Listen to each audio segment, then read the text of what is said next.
జగన్ ప్రభుత్వంపై నిప్పులు చెరుగుతున్నారు జనసేన అధ్యక్షులు పవన్ కళ్యాణ్. కూల్చివేతలతో మొదలైన ప్రభుత్వం చివరికి కూలిపోతుందంటున్నారు జనసేనాని.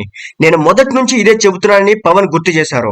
విజయవాడలో విధ్వంసం పుస్తకావిష్కరణ కార్యక్రమానికి టీడీపీ అధినేత చంద్రబాబు నాయుడు, జనసేన అధినేత పవన్ కళ్యాణ్, సిపిఐ ఏపీ కార్యదర్శి కె రామకృష్ణ ముఖ్య అతిథులుగా హాజరయ్యారు.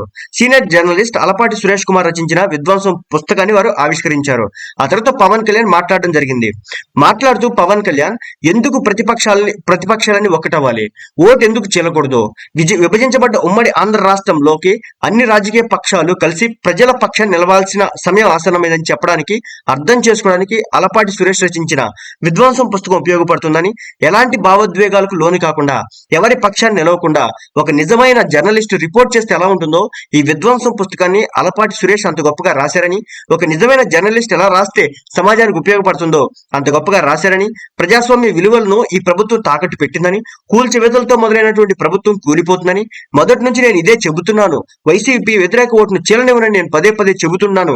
ఎందుకు ఆ మాట అన్నాను అనడానికి ఈ పుస్తకం నిదర్శనం అన్నారు జనసేన అధ్యక్షులు పవన్ కళ్యాణ్. జర్నలిస్ట్ విలువలతో ఎంతో అద్భుతంగా విధ్వంసం పుస్తకాన్ని రచించినందుకు అలపాటి సురేష్ కుమార్ కు హృదయపూర్వక ధన్యవాదాలు తెలుపుకుంటున్నాను. ఎన్నికలు అయిన వెంటనే కూల్చివేతలతో పాలన ప్రారంభమైంది. అమరావతి రైతుల మీద దాడి జరిగినప్పుడు గుండె చెదిరిపోయింది. ఆడపడుచుల మీద అఘాయిత్యాలు చూసి చాలా బాధ కలిగింది. పాలకుల దాష్టికాన్ని తట్టుకోగలమా అని చెప్పేసి అనిపించిందని పవన్ కళ్యాణ్ మాట్లాడడం జరిగింది. ఈ పుస్తకం భారతదేశానికే, ముఖ్యంగా ప్రతి పాలకులకు ఒక హెచ్చరికగా లాంటిదని, భవిష్యత్తులో మనం ఎలా ఉండకూడదు ఈ పుస్తకం తెలియజేస్తుందని, ప్రజాక్షేమాన్ని స్వామ్యాన్ని ఆకాంక్షించే జర్నలిస్ట్ రాస్తే అది ఎంత బలంగా ఉంటుంది ఈ పుస్తకం తెలియజేస్తుందని, భవిష్యత్తులో ఈ పుస్తకాన్ని ఒక టచ్ స్టోన్ లా జనసేన తీసుకుంటుందని, ప్రజాస్వామ్యాన్ని బలోపేతం చేస్తామని అందరికి తెలియజేస్తున్నా అంటూ పవన్ కళ్యాణ్ వైసీపీ ప్రభుత్వంపై నిప్పులు జరగడం అయితే జరిగిందనమాట.